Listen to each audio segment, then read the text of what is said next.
Hello everyone, ये इस series का सेकंड पार्ट है, लेकिन अगर अभी तक आपने फर्स्ट पार्ट नहीं देखा तो देख कर आइए, बहुत मजे का है। तो पिछले पार्ट में हमने देखा था कि सीनियर लैंग होंगजी को आउटर सेक्ट डिसाइपल कंपटीशन में पार्टिसिपेट करवाने के लिए इतने ज्यादा डेस्परेट थे कि वो उसे ऑफर करते हैं कि वो उसकी हेल्प करेंगे इनर सेक्ट में उसकी पोजीशन को डिसाइड करके। ये सौदा काफी ज्यादा फायदे का था। होंगजी को तब पता लगता है जब वो मिस फुकिन से बात करता है। अब मिस्टर लैंग के ही कहने पर हमारे होंगजी को एल्डर मू अपना पर्सनल कल्टीवेशन रूम प्रोवाइड करते हैं, जो कि स्टार्टिंग में उसे देखकर किसी जेल की तरह लग रहा था। इस पार्ट की स्टार्टिंग में होंगजी जब उस कल्टीवेशन रूम के अंदर जाता है तो वहाँ की स्पिरिचुअल एनर्जी काफी ज्यादा रिफ्रेशिंग थी। वो कह रहा था कि अगर मैं 1 महीने यही कल्टीवेशन करता रहा तो मुझे बहुत सारे स्पिरिचुअल फ्रूट की जरूरत पड़ेगी। इसके अलावा मैं यहाँ पर एक्टिवेशन टेक्निक का यूज भी कर सकता हूँ, जो कि बहुत इफेक्टिव हो जाएगी। होंग को उस आउटर सेक्ट कंपटीशन में किसी भी हालत में 3rd पोजीशन पर आना ही होगा, क्योंकि सीनियर लैंग को 3rd पोजीशन पर आने वाले गिफ्ट यानी कि उस 5th ग्रेड के बीस्ट बोन शील्ड की जरूरत है।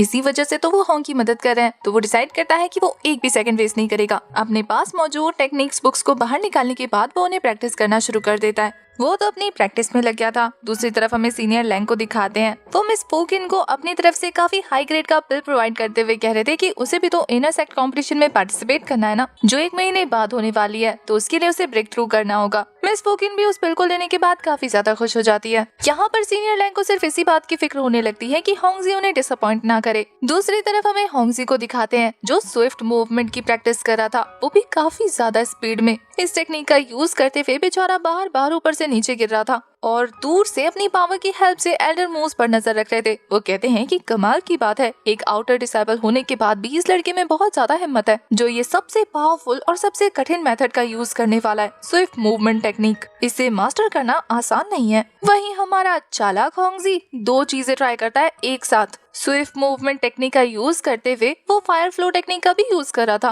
लेकिन इससे पहले कि वो अटैक कर पाता वो फिर से नीचे गिर जाता है। और फिर थोड़ा सा दिमाग लगाने के बाद कि क्यों बार बार उसकी स्पीड स्लो हो रही है, वो सोचता है क्यों ना मिस्टेक आर्मर का यूज किया जाए, जो उसने हाल ही में सीखा है। और फिर वो एक साथ 3 टेक्निक को परफॉर्म करना शुरू कर देता है, जिसमें पहला था मिस्टेक आर्मर टेक्निक, दूसरा था स्विफ्ट मूवमेंट टेक्निक और तीसरा था फायर फ्लो टेक्निक। इन तीनों टेक्निक को एक साथ परफॉर्म करने की वजह से उसका अटैक काफी ज्यादा जबरदस्त था, लेकिन उसकी स्पीड स्लो थी। अब वो कहता है कि उसे इसी पर काम करना होगा। एल्डर मू तो ये देखने के बाद उस लड़के से इम्प्रेस हो जाते हैं कि बहुत स्मार्ट है ये तो। एल्डर मू तो होंगजी की प्रैक्टिस देखने के बाद आउटर डिसाइबल कंपटीशन के लिए एक्साइटेड हो जाते हैं। वह इतने जबरदस्त अटैक थ्रो करने के बाद अब होंगजी अपने इस अटैक में तिलिस्मान को भी ऐड कर देता है और फिर उससे जो काफी पावरफुल ड्रैगन क्रिएट हो गया था उसे अपनी स्वॉर्ड की हेल्प से स्लैशेस में ब्लास्ट कर देता है। उसका अटैक काफी ज्यादा पावरफुल हो चुका था और इफेक्ट भी बहुत ज्यादा था, लेकिन फिर भी वो अपने परफॉर्मेंस से बिल्कुल भी सेटिस्फाइड नहीं होता। वो कहता है कि इससे तो बस मैं 3rd ग्रेड के कल्टीवेटर को हरा पाऊंगा, मुझे कुछ और भी सोचना चाहिए।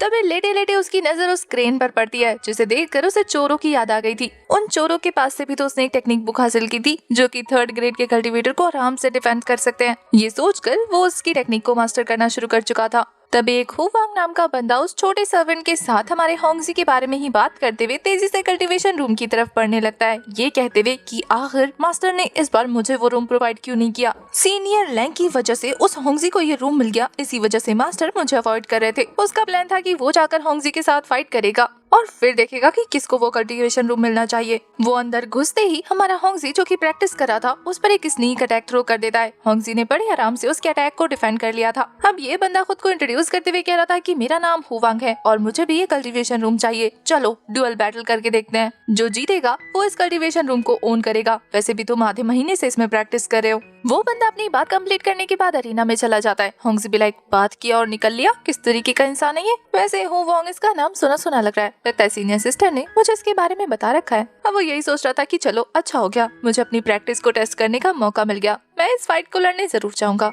होंगजी अरीना में जाता है तो वहाँ पर लोग उसकी बेइज्जती कर रहे थे, ये सोच कर कि हुवांग ने एक 2nd लेवल के कल्टीवेटर को फाइट के लिए चैलेंज किया है। सभी को अपने लिए इस तरीके का बिहेवियर दिखाता देखकर वो सोच रहा था कि मैं जानता हूँ इसके और मेरे कल्टीवेशन के बीच में काफी बड़ा गैप है, लेकिन इसका मतलब ये नहीं है कि मुझे इस तरीके से नीचा समझा जाए। ये बोलने के बाद वो अटैक करना शुरू कर देता है, क्योंकि हुवांग ने अपना आर्मर क्रिएट करते हुए कहा था कि तुम्हें मुझ पर 3 अटैक करना होगा। अगर मेरा आर्मर ब्रेक हो गया तो फिर तुम उस कल्टीवेशन रूम को ओन कर सकते हो। सबसे पहले होंगजी अपने फायर फ्लो टेक्निक का यूज कर रहा था, जो पहले से ज्यादा पावरफुल हो चुका है, लेकिन इस आर्मर के आगे वो ज्यादा देर तक टिकता नहीं है। 2nd अटैक में वो अपने फायर फ्लो टेक्निक के साथ अपनी स्वॉर्ड टेक्निक का भी यूज करता है, जिससे उस आर्मर पर क्रैक पड़ गया था। हु वोंग तो उसकी स्वॉट टेक्निक देखकर इम्प्रेस हो जाता है, लेकिन फिर भी वो फाइट करने को रेडी था। पर होंगजी जानता था कि वो अभी भी 3rd लेवल के कल्टीवेटर को हराने के लायक नहीं है, इसलिए उसे वापस जाकर अपनी कल्टीवेशन पर ध्यान देना चाहिए। वो वहाँ से ये कहते हुए निकल जाता है कि मैं आपसे 1 महीने के बाद फाइट करूंगा। वैसे भी आपका आर्मर थोड़ा सा क्रैक पड़ चुका है। मुझे 1 महीने बाद की कंपटीशन में पार्टिसिपेट करना है और मुझे उसके लिए प्रैक्टिस करनी है। इससे पहले कि वो वहाँ से जा पाता, तभी वहाँ पर एक सीनियर की एंट्री होती है, जिनका ऑरा काफी ज्यादा पावरफुल था। हु वोंग उस सीनियर का भाई था, जो उसे डांटते हुए वहाँ से लेकर चला जाता है, ये कहकर कि 2nd लेवल के कल्टीवेटर को चैलेंज करे हो, शर्म नाम की कोई चीज है भी या नहीं।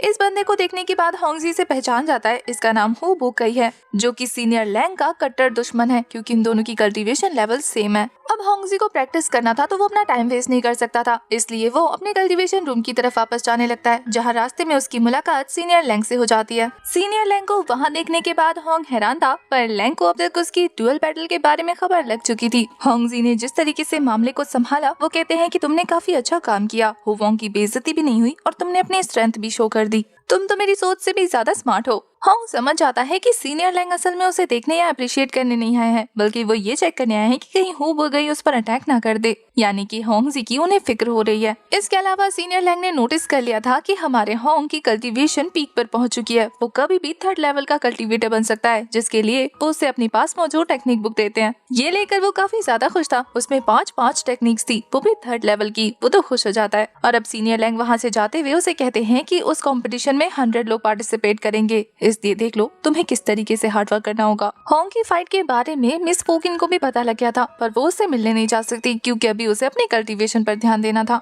अब इसके बाद 15 दिन गुजर जाते हैं। फाइनली फाइट का डे आ जाता है, जहाँ पहला मैच होने वाला था हुआन ताई नाम के बंदे और हमारे होंगजी के बीच में। हुआन ताई काफी ज्यादा पॉपुलर था और साथ ही बहुत ज्यादा पावरफुल। वो 2nd लेवल की पीक तक पहुंच गया था। ऑडियंस में से सभी को लग रहा था कि होंगजी हार जाएगा। तभी वहाँ पर उस बैटल के इंचार्ज एल्डर मु आ जाते हैं, जो उन्हें इस कंपटीशन के 3 रूल्स के बारे में बताते हैं। पहला रूल ये था कि किसी पर भी जानलेवा हमला नहीं करना। दूसरा रूल ये था कि 3 से ज्यादा तिलिस्मान का यूज नहीं करना। और तीसरा रूल ये था कि सामने वाले के घुटने टेकते ही ऑफिशियल विनर उसके ओपोनेंट को बना दिया जाएगा। इन तीनों रूल्स को सुनने के बाद फाइट स्टार्ट होती है, जहां स्टार्टिंग में हुआन ताई अपनी स्वॉर्ड टेक्निक की हेल्प से होंगजी के मिस्टिक आर्मर को डिफेंड करने ही वाला था। होंगजी फाइट करते हुए समझ आता है कि क्यों जुआनजेन सेक्ट को इतना ज्यादा पॉपुलर समझा जाता है, क्योंकि यहाँ के स्टूडेंट एक जीनियस हैं। उसने सच में यहाँ के स्टूडेंट को अंडर एस्टिमेट किया था। इस बंदे की पावर तो एक्स्ट्रा ऑर्डिनरी है। वो बिना तिलिस्मान के ही हमारे होंगजी को काफी कड़ी टक्कर दे रहा था।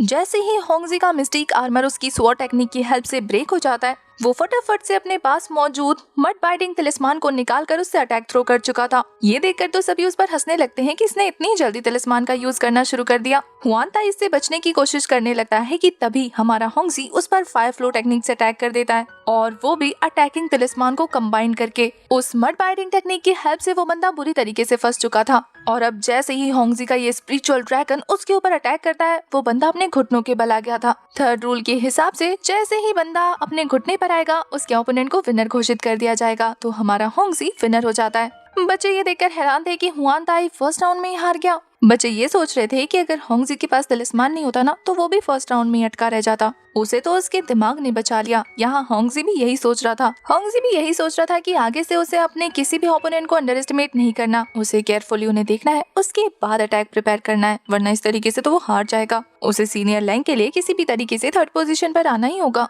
10 दिन गुजर जाते हैं। अब होंगजी समेत सारे बच्चे अरीना में इकट्ठे हो गए थे 2nd राउंड के लिए। यही राउंड डिसाइड करने वाला था कि उनमें से कौन कौन विनर है। यहाँ होंगजी के दोनों ओपोनेंट हु वांग और हुआन ताई दोनों ही उसे वार्निंग देते हैं कि इस बार हम तुम्हें हरा देंगे। वो बेचारा तो डर जाता है। तभी वहाँ पर एल्डर ली और एल्डर मू की एंट्री होती है, जो वर्चुअल रियल्म के दरवाजे को ओपन करते हुए कहते हैं कि 2nd राउंड में तुम चुने हुए 100 स्टूडेंट को जाना है। वहाँ पर काफी सारे मॉन्स्टर होंगे जिनके साथ तुम्हें फाइट करनी है, और जो भी सबसे ज्यादा रैंक हासिल करेगा उसे विनर घोषित कर दिया जाएगा। अंदर तुम्हें मॉन्स्टर को मारने पर तुम्हारी रैंक डिसाइड होगी। जैसे 1st रैंक के मॉन्स्टर को मारने पर तुम्हें 1 पॉइंट मिलेगा, और 2nd रैंक के मॉन्स्टर को मारने पर 10 पॉइंट्स, 3rd रैंक के मॉन्स्टर को मारने पर 100 पॉइंट्स। और जैसे ही ये सारे पॉइंट्स कंबाइन करके हम तुम्हारा रैंक डिसाइड करेंगे, तो तुम्हारी पोजीशन डिसाइड हो जाएगी। वर्चुअल रियल्म का सुनकर तो होंगजी काफी ज्यादा एक्साइटेड था, और साथ ही जीतने के लिए तैयार भी। तभी सारे बच्चे नोटिस करते हैं कि वहाँ पर एल्डर ली आ रखे हैं, जिन्हें देखने के बाद बच्चे उनके बारे में बात करते हुए बताते हैं कि ये इस सेक्ट के फाउंडर हैं। जो कि यहाँ पर नए रूल्स अनाउंस करने आए हैं। एल्डर ली अनाउंसमेंट करते हुए बताते हैं कि हर साल 3 बच्चों को इनर सेक्ट में ज्वाइन करवाया जाता है इस कंपटीशन के जरिए। इस बार टॉप 10 बच्चों को चूज किया जाएगा और इसके साथ ही टॉप 10 में आने वाले बच्चों को 5 लो ग्रेड की स्पिरिचुअल स्टोन्स, साथ ही बॉडी नरिशिंग पिल और 3rd रैंक की टेक्निक बुक दी जाएगी। और जो 1st, 2nd, 3rd रैंक पर आएंगे उन्हें ये सारी चीजें डबल करके मिलेंगी, जैसे कि 1000 लो ग्रेड की स्पिरिचुअल स्टोन्स और बॉडी नरिशिंग पिल। इसके अलावा 5th लेवल की टेक्निक्स। ये सुनकर सभी बच्चे काफी ज्यादा एक्साइटेड हो जाते हैं। इसके बाद तो एल्डर अपनी पावर का यूज करते हुए जो कि एनलाइटमेंट realm तक पहुंच चुके हैं, वहाँ पर एक पाथवे क्रिएट कर चुके थे। बच्चे काफी ज्यादा खुश होकर इस पाथवे के जरिए अपने अपने रैंक में पहुंच जाते हैं। वैसे एल्डर ने बताया था कि उस रियल में एंटर होने के बाद सभी बच्चे अलग अलग जगह पर टेलीपोर्ट होंगे।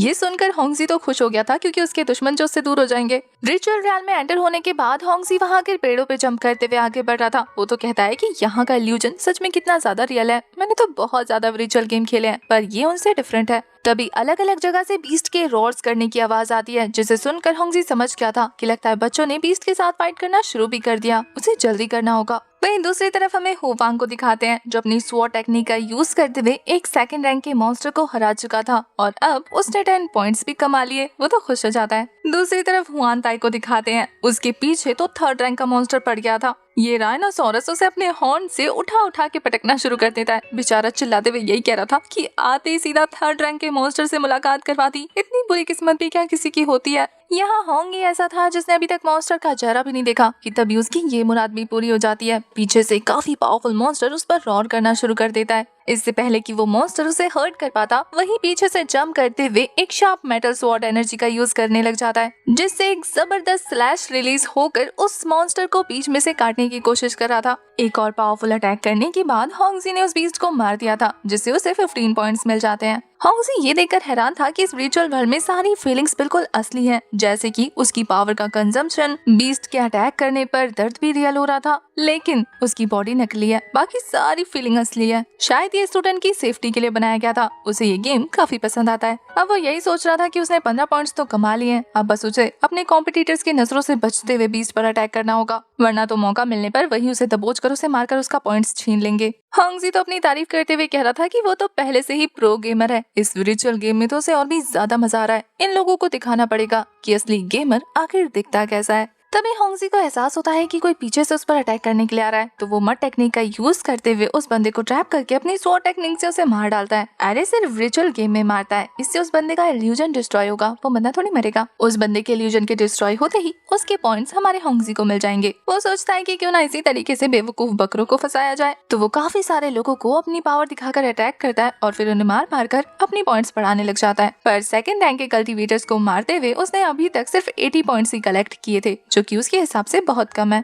अब वो अपना स्मार्ट वाला दिमाग दौड़ाते हुए कहता है कि उसे कोई और रास्ता निकालना होगा ताकि वो ज्यादा से ज्यादा पॉइंट्स हासिल कर सके। वहीं दूर से वो दोनों एल्डर उस पर नजर रख रहे थे, जो कहते हैं कि सच में ये बंदा तो बैटलफील्ड में काफी ज्यादा अवेयर है, इसका स्पेल कंट्रोल भी बहुत ज्यादा मस्त है, ये बाकी सारे आउटर डिसाइपल से अलग है। पर एल्डर ली का मानना था कि अगर ये जल्द से जल्द आगे नहीं बढ़ा तो फिर ये इनर डिसाइपल में सबसे बॉटम पर होगा। वहीं हमें हुवांग को दिखाते हैं जिसने बीस्ट को मार मार कर 170 पॉइंट्स हासिल कर लिए थे। वो कहता है कि अब मैं पक्का फर्स्ट प्लेस पर आ जाऊंगा। तभी उस पर कहीं से एक जबरदस्त अटैक होता है। इस अटैक से हिट होने के बाद उसके मुंह से ब्लड बाहर आ गया था। उस पर अटैक करने वाले बंदे का नाम वांग यू था और उसकी पार्टनर थे जिन यू, जो दोनों मिलकर हुवांग पर स्नीक अटैक करते हुए उसे जान से मारकर उसके पॉइंट्स को हासिल कर लेते हैं। वैसे तो वांग यू का कल्टीवेशन लेवल हुवांग के सिमिलर था, इसलिए उसने पहले डिसाइड किया था कि 1 ऑन बैटल में उसे हराएगा। पर अब जब एल्डर ली ने कंपटीशन के रूल्स को चेंज कर दिया है, तो उसे अपनी जूनियर पार्टनर जिन यू के साथ मिलकर उसके साथ फाइट करनी पड़ रही है। उसे मारने की वजह से इस बंदे के पॉइंट्स 200 हो गए थे और अब वो कहता है कि मुझे फर्स्ट रैंक पर आने से कोई नहीं रोक सकता।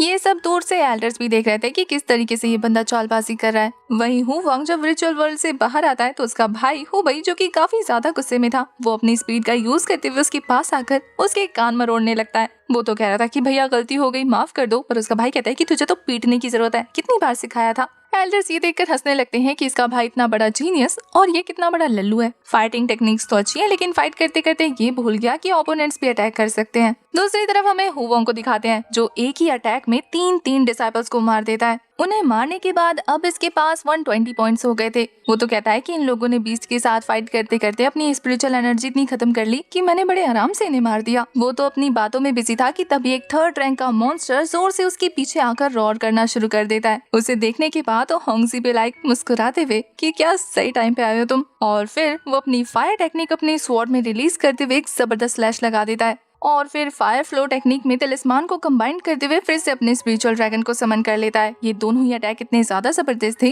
कि थोड़ी देर के लिए वो मॉन्स्टर डिस्ट्रैक्ट हो चुका था और होंगजी को मौका मिल जाता है और वो उसके ऊपर से जंप करते हुए एक थंडर अटैक कर चुका था। ये थंडर अटैक उस बीस्ट को उसकी नानी याद दिलाते हैं। साथ ही उसके डिस्ट्रॉय होने के बाद हमारे होंगजी को 100 पॉइंट्स मिल गए थे और अब उसके टोटल पॉइंट्स हो जाते हैं 220, जो कि काफी ज्यादा थे। तो ये दोनों पार्टनर्स कैसे पीछे रह सकते थे? वो आ जाते हैं उसके सामने उसे मारने के लिए। वैसे इन दोनों कपल्स को अब तक पता लग चुका था कि होंगजी असल में 3rd रैंक का कल्टीवेटर बन गया है, इसलिए इससे पहले कि वो दोनों उस पर अटैक कर पाते, होंगजी अपनी जान बचाकर वहाँ से भागने लगता है क्योंकि बीस्ट के साथ फाइट करने की वजह से उसकी स्पिरिचुअल पावर कम होने लगी थी। पर ये देखकर वांग यू अपने डॉग को उसके पीछे छोड़ देता है ताकि वो उसे काट कर रास्ते में गिरा दे। पर होंग इतना भी कच्चा खिलाड़ी थोड़ी ना है, वो उस डॉग को जान से मार देता है। ये देखकर तो वांग यू का गुस्सा 7वें आसमान पर पहुँच गया था, इसलिए वो और जिन्यू मिलकर हमारे होंगजी को चेस करना शुरू कर देते हैं। होंगजी काफी ज्यादा स्मार्ट था, वो उनकी आंखों से ओझल होते हुए उन दोनों को ही मर्ड में ट्रैप कर देता है और फिर एक इविल सी स्माइल हंसते हुए वो उस लड़की के पास पहुंच गया था,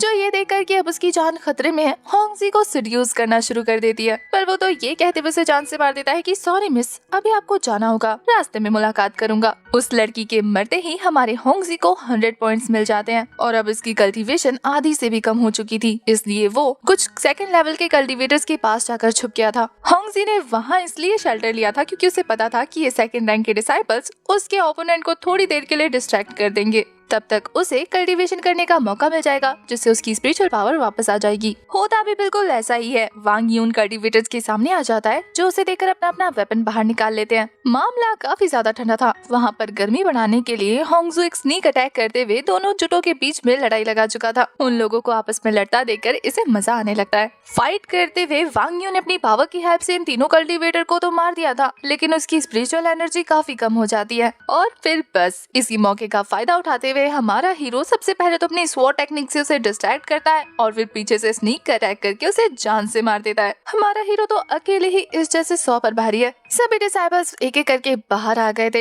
होंगजी लास्ट बाहर निकलता है। ये देखने के बाद कि सब उससे पहले बाहर आ गए, उसे काफी ज्यादा अजीब लग रहा था। वहीं वांग यू तो उसे देखकर दांत पीसना शुरू कर देता है, ये कहते हुए कि इस लड़के को तो मैं बाद में देख लूंगा। वैसे तो होंगजी ने काफी ज्यादा दुश्मन बना लिए थे जो उसे गुस्से में घूर रहे थे, जैसे कि उसे कच्चा खा जाएंगे। पर होंगजी भी लाइक, अरे मेरी तरफ ऐसे क्यों देख रहे हो? मुझसे लड़ने का मतलब है कि अपने पैरों पे कुल्हाड़ी नहीं मारना। अब अगर एक प्रो गेमर के साथ गेम खेलोगे तो हारना तो बनता है ना। तभी एल्डरली अनाउंसमेंट करते हैं कंपटीशन के रिजल्ट की, जहां सबसे पहले वो तीनों रैंक के स्टूडेंट का नाम बताते हैं जो कि फर्स्ट आए थे, यानी कि फर्स्ट, सेकंड, थर्ड पोजीशन पर आए थे। थर्ड पोजीशन पर आया था हुवांग और सेकंड पोजीशन पर आया था वांग यू। फर्स्ट पोजीशन पर आया था हमारा होंगजी, जो आगे बढ़ते हुए अपने कॉम्पिटिटर्स को देखकर कहता है कि देखा देखा आखिर चैंपियन कौन है। तभी एल्डर्स आगे आते हुए सेकंड और थर्ड पोजीशन पर आए बंदे को उनका उनका गिफ्ट दे देते हैं, जिसे देखकर होंगजी मुंह बना रहा था, मुझे कब मिलेगा। तभी उसकी बारी आ जाती है, जहाँ एल्डर कहते हैं कि सबसे पहले अपने सीनियर और फेलो डिसाइपल्स को एक स्पीच दो। वो तो ये सोच रहा था कि जीतने का मतलब ये थोड़ी है कि उसे स्पीच देना पड़ेगा, अगर ऐसा होता तो वो जीतता ही नहीं। पर तभी सीनियर लैंग उससे कांटेक्ट करते हुए कहते हैं कि बस कुछ वर्ड्स कह दो। तो बंदा अपनी कहानी शुरू कर देता है, ये कहते हुए कि वो 3 लोगों को अपने सक्सेस का क्रेडिट देना चाहता है, उनके बिना तो वो एक चींटी की जिंदगी गुजारता। वो कहता है कि सबसे पहले तो मिस फुकिन, जिन्होंने उसे मार्केट में देखा, अपने साथ ले गई और एक स्वीपर से उन्होंने उसे कल्टीवेटर बनाया, वो भी सिर्फ 3 महीनों में। एल्डर ली तो ये जानकर हैरान रह जाते हैं कि ये लड़का सिर्फ 3 महीनों से कल्टीवेशन कर रहा है, इसके बाद भी सेकंड रैंक का डिसाइपल बन गया। इसके बाद होंगजी कहता है कि मैं सीनियर लैंग को डेडिकेट करना चाहता हूँ सेकंड रैंक। वो तो शर्म से पानी पानी होने लगते हैं कि मैंने इस बेवकूफ को कहा था कि कुछ वर्ड्स बोले, ये तो मेरे बारे में बात करने लग गया। सीनियर लैंग की लंबी चौड़ी तारीफ करने के बाद वो कहता है कि अगर वो ना होते तो आज मैं यहाँ आप लोगों के सामने ना होता। दोनों एल्डर्स अब तक हमारे होंगजी की बातों से फुल टू इम्प्रेस हो चुके थे कि इस लड़के में तो जरूर कुछ खास बात है। वहीं तीसरे नंबर पर हमारा होंगजी तारीफ करता है एल्डर मू की कि उन्होंने उसे अपना कल्टीवेशन रूम दिया, वो भी 1 महीने के लिए। एल्डर मू भी हैरान थे कि ये लड़का उन्हें भी अपने सक्सेस में शामिल कर रहा है। वो एल्डर मू से कहता है कि थैंक यू मेरा साथ देने के लिए। आप वो पहले एल्डर हैं जिन्होंने मेरी कल्टीवेशन के बेस पर मुझे लो जज नहीं किया। आपकी ही हेल्प की वजह से आज मैं इस कंपटीशन में फर्स्ट प्लेस पर आया हूँ।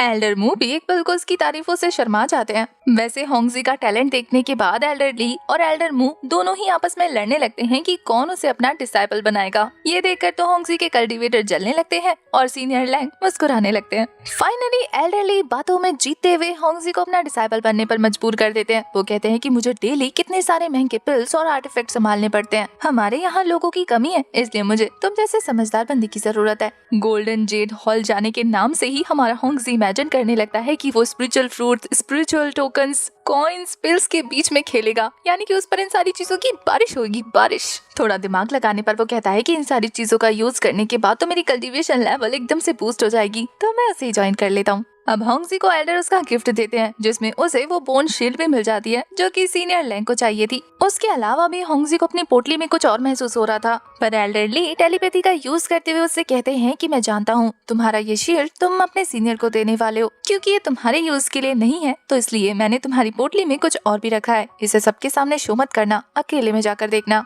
होंगजी तो खुश हो जाता है कि एल्डर ली अभी से उसे फेवर देने लग गए। यहाँ पर एल्डर ली जब उस बोन शील्ड की खासियत गिनाने लगते हैं कि ये अपने आप ही अटैक को डिफेंस कर लेता है, साथ ही पूरी बॉडी को कवर करता है। इस शील्ड के रहते आपको किसी और बैरियर की जरूरत नहीं पड़ेगी। तो ये सुनने के बाद बच्चे सोचते हैं कि क्या ये इस कल्टीवेशन लेवल पर भी 5th रैंक का स्टूडेंट बन जाएगा। इसी वजह से तो सीनियर लैंग को ये शील्ड चाहिए थी। अब इसके बाद एल्डर सभी डिसाइपल से कहते हैं कि उन्हें जिस एल्डर को चूज करना है वो उसके स्टूडेंट बन सकते हैं। वो शुरुआत सबसे पहले हमारे होंगजी से करते हैं। वो तो उन्हें ही चूज करके उन्हें काफी ज्यादा खुश कर देता है। इसके बाद एल्डर होंगजी से कहते हैं कि मेरे पीछे खड़े हो जाओ, तब तक मैं बाकी बच्चों के सीनियर्स का नाम भी सुन लूं। सभी बच्चे होंगजी को इतना ज्यादा फेवर मिलता देखकर काफी ज्यादा गुस्से से तिलमिला रहे होते हैं, लेकिन सीनियर लैंग को पता था कि ये बंदा ये करके दिखाएगा। वो यही सोच रहे थे कि न केवल इसने फर्स्ट पोजीशन हासिल की, बल्कि एल्डर मोली का चहेता भी बन गया। होंगजी को भी पता था कि अब उसके पास काफी पावरफुल बैग है, कोई भी आराम से उससे पंगा नहीं लेगा। अब कंपटीशन का सारा मामला निपटाने के बाद हमारे एल्डर ली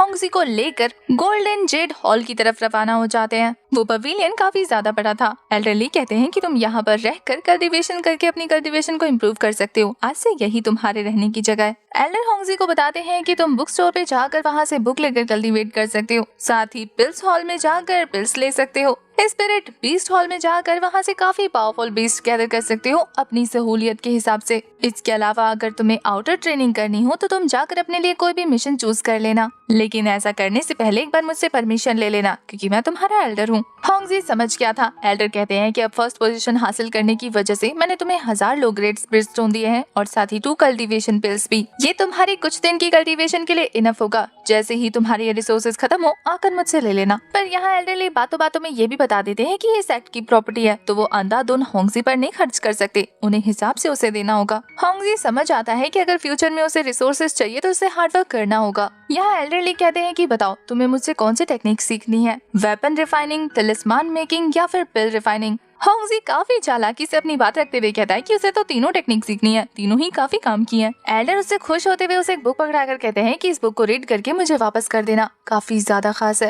एल्डर ली समझ चुके थे कि हमारे होंगजी ने सीनियर लैंग के साथ क्या प्रॉमिस किया होगा, तो वो कहते हैं कि वैसे तो वो शील्ड काफी ज्यादा खास है, पर मैं जानता हूँ कि लैंग उसे कहाँ यूज करेगा। वो ब्लैक वाटर ड्रैगन पूल जाने वाला है, इसीलिए हेवनली ट्रेजर उसके 6th ग्रेड के कल्टीवेशन में काम आएगा, क्योंकि वो जल्द ही 6th लेवल पर ब्रेक थ्रू करने वाला है। इसीलिए एल्डर ली उसे अलाउ कर देते हैं कि तुम ये ट्रेजर उसे दे देना। यहाँ पर एल्डर ली ने हमारे होंग को काफी ज्यादा स्पिरिचुअल से भरी हुई रूम प्रोवाइड की थी। वो कहते हैं कि तुम वहाँ पर एलिमेंट फॉर्मेशन भी प्रैक्टिस कर सकते हो। इसके अलावा इस हॉल में हमारे होंगजी की मंथली सैलरी होने वाली थी 200 लो ग्रेड स्पिरिचुअल स्टोन्स। इसके अलावा उसे जो तीनों टेक्निक सिखाई जाएगी, अगर वो उसमें मास्टर बन गया तो फिर उसकी सैलरी इंक्रीज हो जाएगी। एल्डर बताते हैं कि अगर तुम्हारा इन सारे रिसोर्सेज में भी कम हो तो फिर आने वाले कुछ दिनों में इनर सेक्ट कंपटीशन होने वाला है, उसमें पार्टिसिपेट कर लेना। तुम्हारी रैंक के बेस पे तुम्हें काफी सारे रिसोर्सेज मिलेंगे।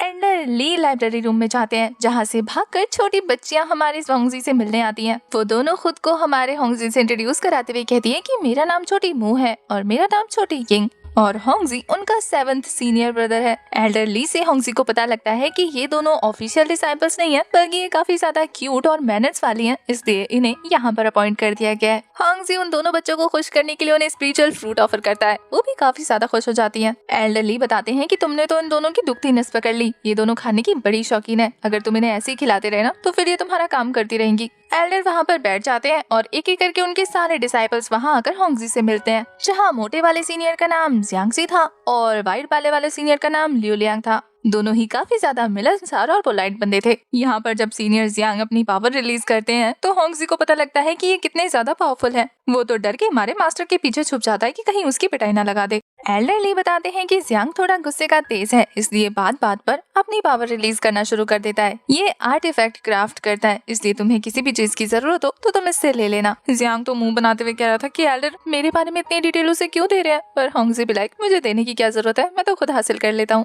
मैं इसमें परफेक्ट जो हूँ। तभी वहाँ पर एल्डर ली की तीसरी सीनियर डिसाइपल आ जाती है, जिसका नाम जियाओजुन था। वो काफी ज्यादा खूबसूरत थी। उन तीनों डिसाइपल्स में वो सबसे ज्यादा पावरफुल है। उसे देखने के बाद होंगजी भी लाइक सीनियर सिस्टर तो सच में काफी ज्यादा सुंदर है। वो आते ही इन दोनों की बोलती बंद करा देती है, जिससे होंगजी समझ आता है कि यहाँ पर इनका दबदबा चलता है। वो हमारे होंगजी को एक 5th ग्रेड के बीस्ट का इनर कोर पकड़ाती है, जो कि काफी ज्यादा पावरफुल था। होंगजी समझ आता है कि इस इनर कोर को डिफाइन करने के लिए उसे अलग से दिन निकालने पड़ेंगे, क्योंकि ये इनर कोर इतना ज्यादा पावरफुल है कि इसकी जगह 100 युआन बिल्डिंग पिल्स भी नहीं ले सकते। बाकी दोनों सीनियर्स तो उससे जलने लगते हैं कि सीनियर सिस्टर जब हम यहाँ पर आए थे तब आपने तो हमें नहीं दिया था, पर वो उनकी बोलती बंद कराते हुए कहती है कि ये हमारा जूनियर है ना, मैं तो इसके लिए गिफ्ट ले आई, तुम लोग क्या लाए हो। उन दोनों को समझ नहीं आता कि वो क्या दे, तो जियांग अपने पास से काफी पावरफुल आर्मर्स और बूट्स निकाल कर देता है। वैसे तो होंगजी को पता था कि ये लेफ्ट ओवर है, लेकिन फिर भी सीनियर्स ने दिया है इसलिए वो रख लेता है। ये आर्मर्स भी 3rd रैंक के थे, जो कि उसके काफी काम आएंगे।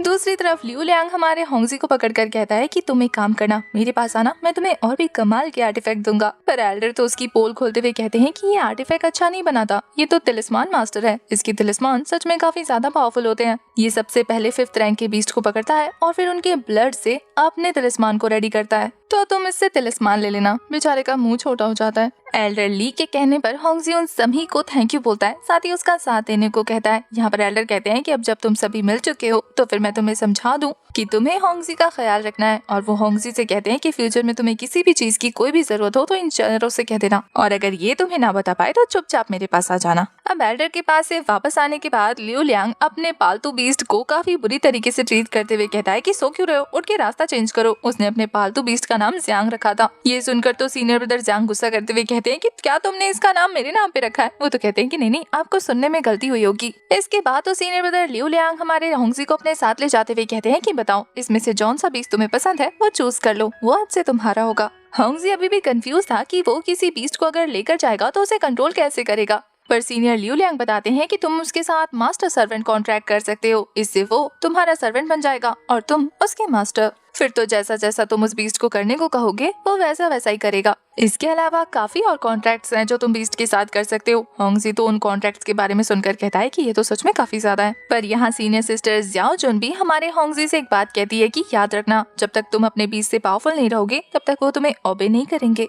तुम्हारी करंट कल्टीवेशन को देखते हुए मैं तुम्हें कहूंगी कि तुम 1st रैंक के स्पिरिट बीस्ट को चूज करना, वो हमेशा काफी अच्छे बच्चे की तरह तुम्हारी बात सुनेगा। यहाँ पर सीनियर सिस्टर जियाओयुन के बताने पर कि तुम अपने बीस्ट के साथ अभी अगर अटैक और डिफेंस वाला कॉन्ट्रैक्ट करोगे तो वो अगर तुमसे स्ट्रॉन्ग हो गया तो तुम पर ही अटैक कर देगा। वहीं अगर मास्टर और सर्वेंट वाला कॉन्ट्रैक्ट करोगे और वो तुमसे पावरफुल हो गया तो तुम्हारी बात सुनना बंद कर देगा। ये सुनकर तो होंगजी भी लाइक कि अभी तो मेरी कंडीशन के हिसाब से दोनों ही कॉन्ट्रैक्ट नहीं किए जा सकते। तभी सीनियर लिu लियांग बीच में बोल पड़ता है कि तो फिर तुम तीसरा कॉन्ट्रैक्ट कर सकते हो, तुम सील तिलिस्मान कॉन्ट्रैक्ट करना। जैसे जैसे उसकी कल्टीवेशन बढ़ती जाएगी तुम्हारे तिलिस्मान का सील भी स्ट्रॉन्ग होता जाएगा, और जब वो बीस्ट पावरफुल होता जाएगा तो वो कभी भी अपने मास्टर को हार्म करने के बारे में सोचेगा तो उसे खुद ही पेन होने लगेगा। इसके अलावा भी अगर उसने तुम्हें हर्ट करने की कोशिश की तो उसकी पावर ही सील हो जाएगी। तो ये मेथड तुम्हारे लिए सही रहेगा, तो तुम यही कॉन्ट्रैक्ट करना। होंगजी को भी यही कॉन्ट्रैक्ट काफी पसंद आता है। पर तभी सीनियर जियांग आगे आते हुए कह रहे थे कि जूनियर ब्रदर इसकी बात मत सुनना, इसके लिए तिलिस्मान बनाना बाएं हाथ का खेल है, लेकिन बाकियों के लिए तो बहुत ज्यादा मुश्किल है।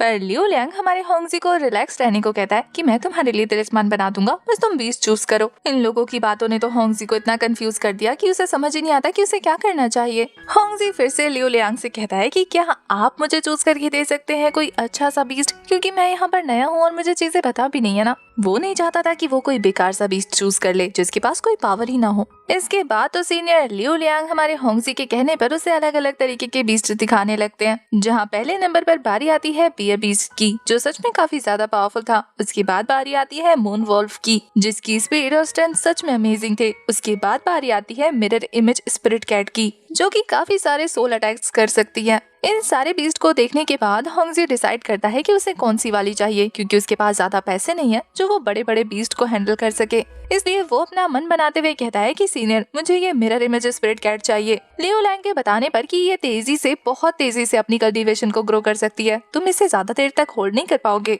पर वो कहता है कि मुझे तो यही पसंद आई है। इसके बाद सीनियर ब्रदर लियो लैंग अपनी पावर की हेल्प से हमारे होंगजी के साथ इस स्पिरिट कैट का बॉन्डिंग बनाने वाले थे, यानी कि तलिस्मान कॉन्ट्रैक्ट। वो होंगजी से कहते हैं कि ये कॉन्ट्रैक्ट 10 सालों का है, 10 साल के बाद तुम इसे आगे और भी बढ़ा सकते हो। और अब आज के बाद से ये स्पिरिट कैट हमारी होंगजी की पेट हो जाती है। अब अपनी कैट मिलने के बाद होंगजी डिसाइड करता है कि वो यहाँ रुककर अपना टाइम वेस्ट नहीं कर सकता, बल्कि उसे जल्द से जल्द जाकर सीनियर लैंग से मिलना होगा। सीनियर लैंग के पास पहुँचने के बाद उसकी मुलाकात मिस लैंगनिंग से भी हो जाती है, जो उसे देखकर कहती है कि मेरा ख्याल रखना, मैं भी तुम्हारे साथ ओसी एल्डर की डिसाइबल बनने वाली हूँ। यहाँ मिस फोकिन हमारे होंगजी को देखकर कहती है कि ये लड़का जिस स्पीड से आगे बढ़ रहा है, एक दिन मुझे भी पीछे छोड़ देगा। अपने वादे के मुताबिक वो मिस फोकिन को काफी हाई ग्रेड की पिल ऑफर करता है और सीनियर लैंग को उनका कहा हुआ बोन शील्ड। सीनियर लैंग तो फाइनली एक्सेप्ट करते हैं कि उन्हें इस बोन शील्ड की कितनी ज्यादा जरूरत थी। उन्हें 6th रैंक के डीमन के साथ फाइट करना है। अब सीनियर लैंग इतने भी ज्यादा मतलबी नहीं थे, वो इसे हमारे होंगजी से फ्री में नहीं लेते, बल्कि इसके बदले उसे 500 साल पुराना बोनसाई ट्री देते हैं, जिसमें से स्पिरिचुअल फ्रूट भी निकल रहे थे।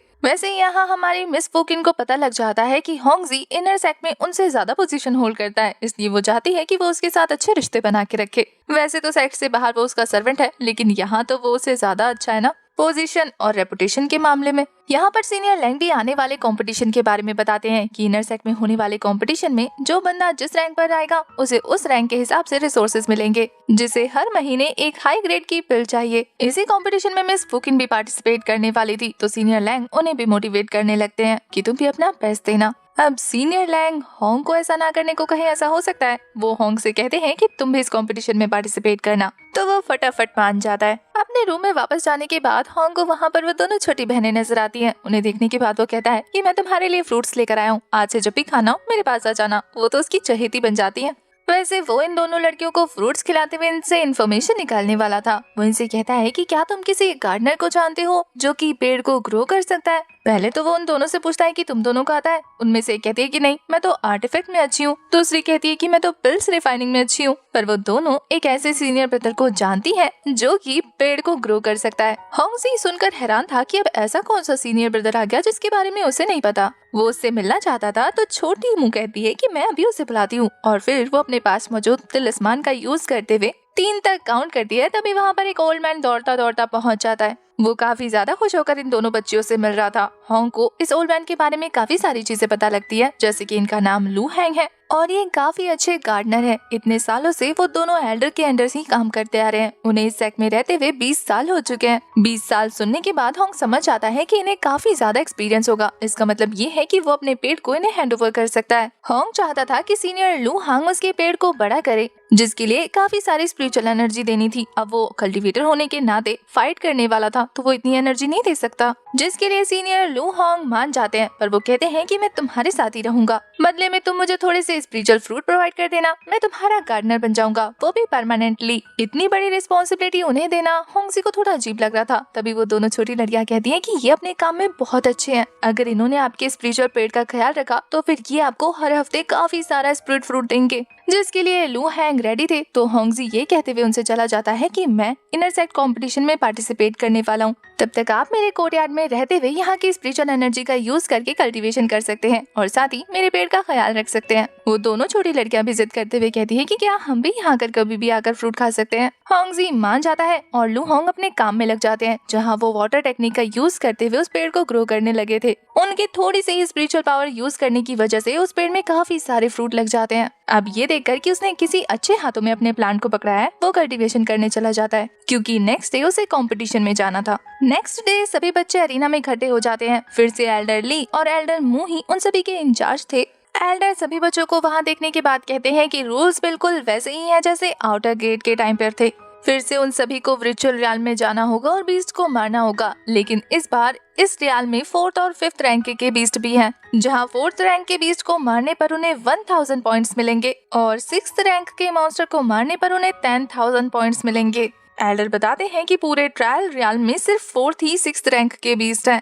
वो बच्चे तो ये सोच सोच कर परेशान होने लगते हैं कि पता नहीं कौन मारेगा, क्योंकि 4 ही बीस्ट हैं, किसके सामने आएंगे। इस कंपटीशन में सीनियर लैंग भी पार्टिसिपेट करने वाले हैं। मिस फूकिन भी थी। हमारे होंग के समय तो उसके सारे के सारे सीनियर ब्रदर और सिस्टर्स थे। तभी एल्डर रियाल्म का दरवाजा ओपन करते हैं और एक एक करके डिसाइपल्स वहाँ से अंदर जाने लग जाते हैं। सीनियर लैंग मिस निंग और मिस फूकिन से कहता है कि तुम दोनों बाहरी किसी लोगों से भी फाइट करने की जरूरत नहीं है, बल्कि कोशिश करना कि अंदर जाने के बाद फटाफट मेरे पास आ जाओ। मैं तुम्हें प्रोटेक्ट करूंगा, उस बीच में तुम बीस्ट को मारते रहना। होंग तो अपने बाकी दोनों सीनियर ब्रदर के साथ आगे निकल जाता है। अंदर जाने पर होंग हर बार की तरह अपने आसपास के एरिया को चेक कर रहा था कि तभी तेजी से एक बीस्ट उस पर अटैक करने को झपटता है। होंग ये देखकर अपनी जान बचाते हुए कह रहा था कि मैं इस बार लकी था जो मैंने देख लिया, वरना तो ये इतना तेज था कि मुझे एक ही पंजे में मार देता। वो बीस्ट तो उसकी छाती पर चढ़कर जोर जोर से रोर करने लग जाता है। इससे पहले कि वो होंगजी को नुकसान पहुंचा पाता कि तभी उसकी पालतू स्पिरिट कैट बाहर आकर उस बीस्ट पर रोर करना शुरू कर देती है।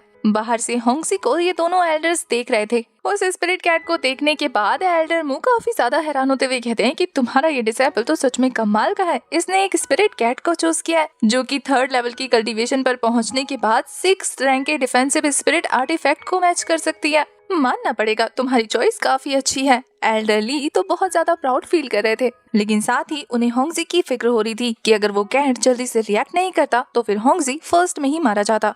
वो तो यही सोच रहे थे कि पता नहीं वो इस बार फर्स्ट आ भी पाएगा या नहीं। इस तरफ होंगजी की कैट स्पिरिट ने उस बीस्ट पर सोल अटैक कर दिया था, जिससे वो बीस्ट एक जगह पर फ्रीज हो जाता है और इसी मौके का फायदा उठाते हुए होंगजी उसके नीचे से बाहर निकलकर अपने स्वॉर्ड का यूज करके उसे जान से मार देता है। ये एक 4th ग्रेड का बीस्ट था, जिसे मारने के बाद हमारे होंगजी को 1000 पॉइंट्स मिल गए थे। वो अपने कैट को थैंक यू बोलने लगता है कि अगर तुम ना होती ना तो ये मुझे 1000 पॉइंट्स मिलते और उल्टा मैं एलिमिनेट भी हो जाता। उसके बाद वो काफी प्यार से उसे सहलाते हुए उसे आराम करने को भेज देता है। तभी वहाँ पर होंगजी की मुलाकात एक डिसाइपल से हो जाती है, जिसे देखकर उसे पता लग गया था कि उसके साथ फाइट करेगा, पर वो जल्दी ही वहाँ से बचकर निकल जाता है। होंगजी के वहाँ से जाने के बाद इस लड़के को लग रहा था कि ये तो वही फर्स्ट आने वाला बंदा है ना, जिसके पास 5th रैंक का बोन आर्मर है। ऐसा लग रहा था जैसे कि वो फाइट करने के लिए रेडी हो रहा है। अगर मैं उसके साथ लड़ता तो पक्का मर जाता। ऐसे ही होंगजी को और डिसाइपल्स मिलते हैं, लेकिन इससे पहले कि वो उन पर अटैक करता, वो लोग भी ये सोचकर डरकर भाग जाते हैं कि होंग के पास वो 5th ग्रेड का बोन आर्मर है। होंग भी ये लोग मुझसे ऐसे क्यों भाग रहे हैं, जैसे कि मेरे पीछे कोई भूत खड़ा है। चलो कोई बात नहीं, अगर इन्हें ऐसा लगता है कि मेरे पास वो आर्मर है तो अच्छी बात है, इससे मेरी जान बची रहेगी। इधर फूकिंग को दिखाते हैं जो अपनी फ्लाइंग स्वॉर्ड का यूज करके एक सामने वाले बंदे के साथ फाइट कर रही थी और तभी उस तक हमारा होंगजी भी पहुंच जाता है। मिस फूकिन की फाइटिंग एबिलिटी देखने के बाद वो समझ गया था कि ये जल्दी ही हार जाएंगी, तो वो सबसे पहले वहाँ पर फॉर्मेशन बनाता है और फिर उस बंदे को उसमें फंसाकर अपनी स्वॉर्ड टेक्निक की हेल्प से उसे जान से मार देता है और उसके पॉइंट्स हमारे होंगजी को मिल गए थे। सीनियर सिस्टर की हालत काफी ज्यादा खराब थी, तो वो उन्हें स्पिरिचुअल फ्रूट देते हुए कह रहा था कि आप थोड़ी देर रेस्ट कर लें, उसके बाद हम सीनियर लैंग को ढूंढने जाएंगे। सीनियर सिस्टर को पता था कि अगर होंगजी सही टाइम पे नहीं आया होता तो उनकी जान चली जाती। इसके बाद रिकवर होने के बाद वो वहाँ से निकल जाती हैं कि तभी दोनों को एहसास होता है कि एक पावरफुल बीस्ट उनके पीछे है। ये एक 5th ग्रेड का थंडर बीस्ट था जो जोर जोर से उनके ऊपर थंडर रिलीज करना शुरू कर देता है। वो दोनों इससे बचने के लिए पीछे हट जाते हैं। यहाँ पर मिस फूकिन होंगजी को बचाने के लिए उस बीस्ट के थंडर के आगे आ जाती है, जिससे वो एलिमिनेट हो चुकी थी और ये बीस्ट अब हमारे होंगजी के पीछे पड़ जाता है, वो भी काफी ज्यादा गुस्से में। वो बीस्ट होंगजी के ऊपर लगातार अटैक किए जा रहा था। उससे बचने के लिए होंगजी उसके आगे आगे भागना शुरू कर देता है। वो कहता है कि फिलहाल अपनी जान बचाना ज्यादा जरूरी है, बजाय इम्पल्सिव होकर अटैक करने के, और फिर वो उस बीस्ट से काफी दूर जाते हुए फिर से अपनी फायर फ्लो टेक्निक को तिलिस्मान के साथ मर्ज करते हुए अटैक कर देता है। पर इस अटैक से उस ड्रैगन बीस्ट को जरा से भी खरोच नहीं आई थी, तो वो कहता है कि अब मुझे पावरफुल स्वॉर्ड स्लैश लगाना ही होगा, लेकिन उसकी स्वॉर्ड तो उसके बॉडी पे पिन की तरह टकरा कर वापस आ गई थी। यहाँ उस इल्यूजन रियल्म से बाहर एल्डर्स यही सोच रहे थे कि ये लड़का तो सच में काफी ज्यादा जीनियस है। बैटलफील्ड में हमेशा इसका दिमाग बहुत ज्यादा शांत तरीके से चलता है। यहाँ दूसरी तरफ हमारे होंगजी की लाइफ बिल्कुल खतरे में पड़ चुकी थी, वो कभी भी एलिमिनेट हो सकता था। पर तभी वहाँ पर एक एल्डर आते हैं जो अपने स्वॉर्ड से एक जबरदस्त स्लैश लगाकर उस ड्रैगन बीस्ट को मारकर 10,000 पॉइंट्स ले जाते हैं। होंगजी उन्हें देखकर वहाँ से भाग जाता है, क्योंकि वो जानता था कि अगर ये सीनी के हत्थे चढ़ जाता तो वो उसे मार डालते। वो भी काफी ज्यादा एफर्टलेसली। वहीं वो सीनियर तो ये कहते हुए चले जाते हैं कि आज मेरा मूड अच्छा है, जाना है तो जाओ। तभी वो जो डिसाइबल फर्स्टली हमारे होंगजी के साथ फाइट करना चाहता था, उसके पीछे काफी पावरफुल लिजर्ड मॉन्स्टर पड़ गया था, तो वो अपनी जान बचाने के लिए होंगजी के मत्थे उस ड्रैगन को मार देता है। अब होंगजी तो काफी ज्यादा चालाक है, इतनी आसानी से थोड़ी ना किसी के चंगुल में आने वाला था, तो वो उस बंदे को मड टेक्निक में फंसाकर खुद किसी जगह पर छुप गया था, जिससे वो बीस्ट उसे खा जाता है। होंगजी को लग रहा था कि उसकी जान बच गई, लेकिन तभी अचानक से वो लिजर्ड उसके पीछे पड़ गया था। ये लिजर्ड भी 5th ग्रेड का मॉन्स्टर था। होंगजी को समझ नहीं आता कि आखिर आज उसने कौन से पाप कर दिए जो ये बीस्ट उसके पीछे पड़ गए हाथों के। वो उस बीस्ट से बच के भाग ही रहा था कि तभी उसे एक और जानवर के रोर करने की आवाज आती है। वो समझ जाता है कि ये पक्का किसी 6th ग्रेड का मॉन्स्टर होगा। उसे लग रहा था कि ये लिजर्ड तो कितना ज्यादा बेवकूफ है, 6th ग्रेड के मॉन्स्टर की टेरिटरी में आ गया, जिंदा नहीं बचेगा ये तो। तभी होंगजी एक स्माइल के साथ पेड़ पर चढ़ गया था, ये कहते हुए कि मेरा काम तो हो गया। तभी देखते ही देखते वो 6th ग्रेड का मॉन्स्टर उस 5th ग्रेड के मॉन्स्टर पर अटैक करना शुरू कर देता है, जहाँ वो एक दो मुक्के में ही उस मॉन्स्टर के चीथड़े बनाने वाला था। वो तो उसे हवा में उछाल देता है। बस इसी मौके का फायदा उठाते हुए हमारा होंगजी अपने तलिस्मान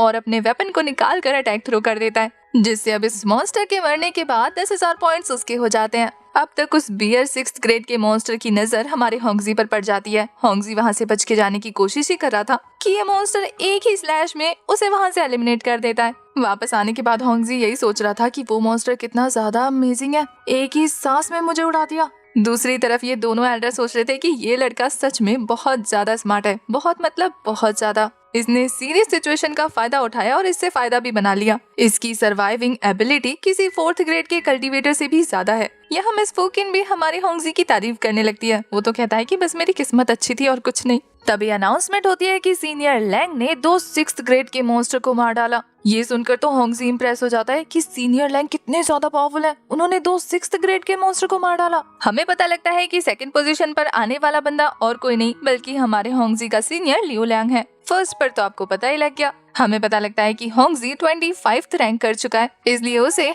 2 हाई ग्रेड की पिल मिलेगी और साथ ही काफी सारे 2nd ग्रेड का स्पिरिचुअल स्टोन। अब सीनियर लैंग के साथ लियो लैंग भी कोर डिसाइपल बन चुका था। मास्टर ली तो काफी ज्यादा खुश थे। उसके कोर डिसाइपल बनने पर मास्टर ली उसे एक काफी हेवन लेवल का आर्टिफैक्ट देने वाले थे। वैसे यहाँ पर सीनियर ब्रदर जैंग भी कुछ कम नहीं थे, वो भी 4th प्लेस पर आए थे, पर वो कोर डिसाइपल नहीं बन पाए, इसलिए हमारे एल्डर कहते हैं कि नेक्स्ट ईयर ट्राई कर लेना। यहाँ लियो लियांग हमारे होंगजी की भी तारीफ करने लगता है कि ये न्यू कमर होने के बावजूद भी 3rd ग्रेड की फर्स्ट पीक पर पहुंच चुका है, यानी कि 3rd ग्रेड का कल्टीवेटर बन गया है। इसके अलावा उसने कंपटीशन में 27th पोजीशन भी हासिल की है, जो कि किसी न्यू कमर के लिए बहुत ज्यादा मुश्किल था।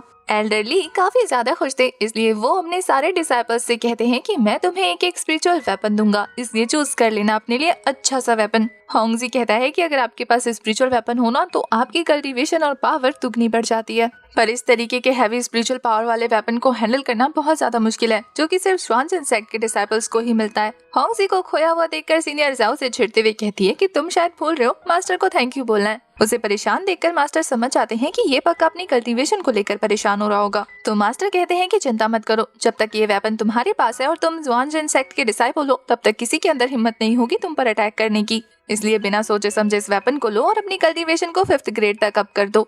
इसके अलावा मास्टर उसे एक स्टोरेज रिंग भी पकड़ाते हैं जो उसे लंबे समय से देना चाहते थे। इस स्टोरेज में वो ट्रू युआन राम तक की टेक्निक को संभाल के रख सकता है। मास्टर बताते हैं कि इस स्टोरेज रिंग की एक खासियत ये है कि ये अटैक भी कर सकती है। मास्टर को पता था कि हमारा होंगजी बैटलफील्ड में काफी देर तक सरवाइव कर सकता है, लेकिन अटैक नहीं कर सकता अपने से ज्यादा पावरफुल लोगों पर, इसलिए वो कहते हैं कि ये तुम्हारे लिए बेस्ट गिफ्ट है। उस रिंग को अपनी स्पिरिचुअल पावर से मर्ज करने के लिए हमारे होंगजी को अपने ब्लड का यूज करना था, जिसके बारे में उसे मास्टर बताते हैं। अब अपनी अपनी बातें करने के बाद एल्डर उन्हें वहाँ से जाने को कह देते हैं, क्योंकि उन्हें सीनियर लियो लियांग से अकेले में कुछ बात करनी थी। वहाँ से वापस जाते हुए सीनियर सिस्टर ज़्याओ हमारे होंगजी को रोककर उससे कहती है कि तुम्हारे पास वो जो कैट है उसके साथ तुमने कितने दिन का कॉन्ट्रैक्ट किया है। होंगजी बता देता है कि 10 सालों का। वो कहती है कि वैसे तो तुम्हारी कैट काफी ज्यादा पावरफुल है, लेकिन उसकी अटैकिंग सिस्टम बहुत कम है।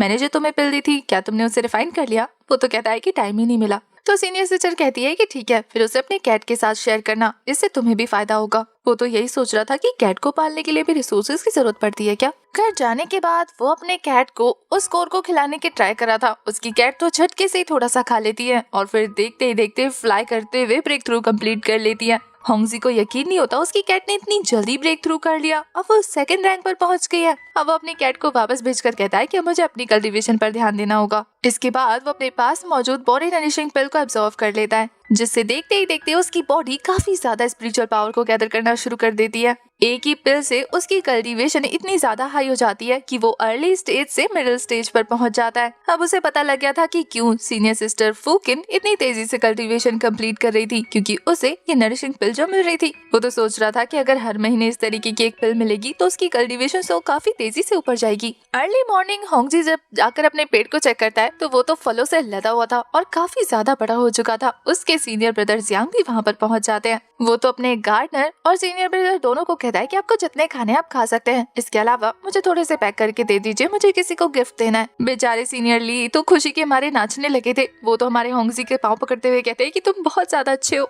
होंगजी और किसी से नहीं बल्कि मिस फूकिन से मिलने गया था, जहाँ जाने के बाद उसे पता लगता है कि मिस फूकिन तो ऑलरेडी 4th लेवल की पीक पर पहुँच गई है। पर मिस फूकिन बताती है कि 4th लेवल पर आने के बाद से उन्हें कल्टीवेशन को इम्प्रूव करने के लिए 4 पिल्स की जरूरत पड़ रही है। वो होंगजी से कहती है कि जब तुम्हारी कल्टीवेशन 3rd लेवल की पीक पर पहुंचेगी ना, तब तुम्हें पता लगेगा कि ये कितना मुश्किल है। होंगजी ऑलरेडी 3rd लेवल की पीक पर पहुंच गया था, पर उसने अपनी कल्टीवेशन को सप्रेस करके रखा है, इसलिए मिस फूकिन को पता नहीं लगा। वो कहती है कि मुझे जल्द से जल्द अपनी कल्टीवेशन को इम्प्रूव करना होगा, क्योंकि मुझे सेमी एनुअल टूर्नामेंट में पार्टिसिपेट जो करना है। यहाँ होंगजी मिस फूकिन से पूछता है कि क्या आपको उन दोनों चोरों का पता लगा कि उन्हें भेजने वाले कौन थे। मिस फूकिन को शक था कि पक्का ये बाकी दोनों फैमिलीज का काम होगा, लेकिन अभी तक ये श्योर नहीं हो पाई हैं कि किसका काम है। वैसे मिस फूकिन और उनके भाई में बिल्कुल नहीं बनती। उन्हें लग रहा था कि कहीं ये उसका काम तो नहीं। होंगजी तो बस यही सोच रहा था कि जितनी बड़ी फैमिली उतने बड़े फैमिली के मसले। होंगजी मिस फूकिन को ऑफर करता है कि क्या आप कल शाम को मेरे साथ बाहर चलेंगी, पर मिस फूकिन कहती है कि देखो, अगर इनर डिसाइपल होने के बाद तुम्हें बाहर जाने का मौका मिल रहा है तो इसे वेस्ट मत करो,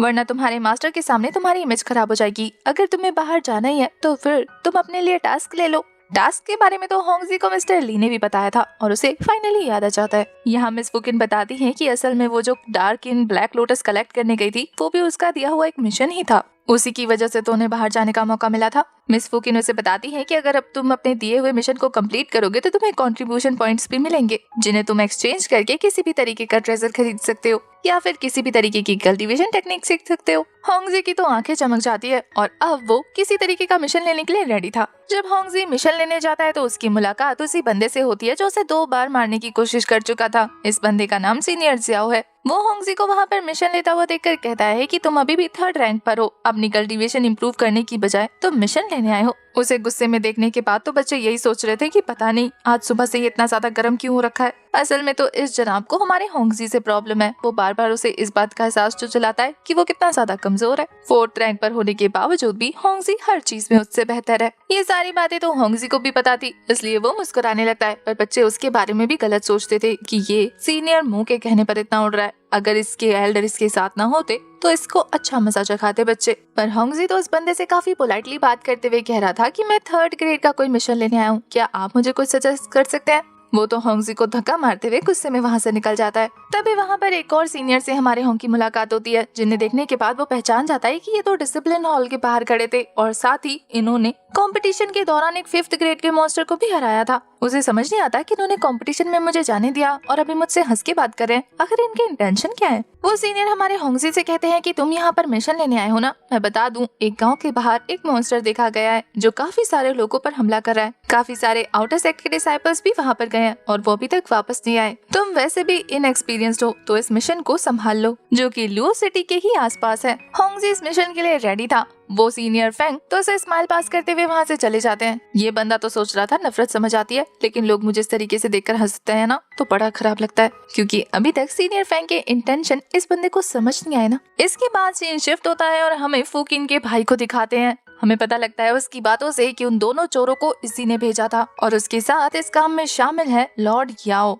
जो कि असल में मिस फूकिन के नहीं बल्कि उनके भाई के वफादार हैं। वो तो चाहता था कि उसकी सिस्टर मर जाए, लेकिन जब वो सुनता है कि उसके साथ होंगजी भी जुड़ गया है तो गुस्से में उसका खून खौलने लगता है। यहाँ हमें एल्डर जू और एल्डर किन को भी दिखाते हैं। उनकी बातों से हमें पता लगता है कि ये दोनों भी सेक्ट के बारे में सारी खबर रखते हैं, क्योंकि स्वानजेन सेक्ट में इनका भी एक नेफ्यू पड़ता है जिसने इन्हें सारी चीजों के बारे में बता दिया कि मिस फूकिन का वो फेलो डिसाइपल यानी कि उनका सीनियर अब जुआन जेनसेट का कोर डिसाइपल बन चुका है, यानी कि सबसे ज्यादा पावरफुल। इन्हें तो ये भी पता लग जाता है कि मिस फूकिन असल में 4th ग्रेड की पीक पर पहुंच गई है और होंगजी 3rd ग्रेड की पीक पर। मिस्टर किन सारी बातें सुनकर तो रिलैक्स थे, लेकिन जब वो ये वाली खबर सुनते हैं कि होंगजी का सपोर्ट और कोई नहीं बल्कि एल्डर मूव कर रहे हैं और एल्डर ली भी, तब तो उसके गले में चाय फंस जाती है कि ऐसा कैसे हो सकता है। उस 2 कौड़ी के नौकर के बैक सपोर्ट पे वो एल्डर्स हैं। एल्डर जू बताते हैं कि मेरे नेफ्यू ने तो मना किया है कि उस बंदे को कुछ भी नहीं करना, वरना उसके एल्डर भड़क जाएंगे। इतना सब सुनने के बाद एल्डर किन की बातों से पता लगता है जैसे कि वो कुछ बड़ा प्लान करने वाले हैं।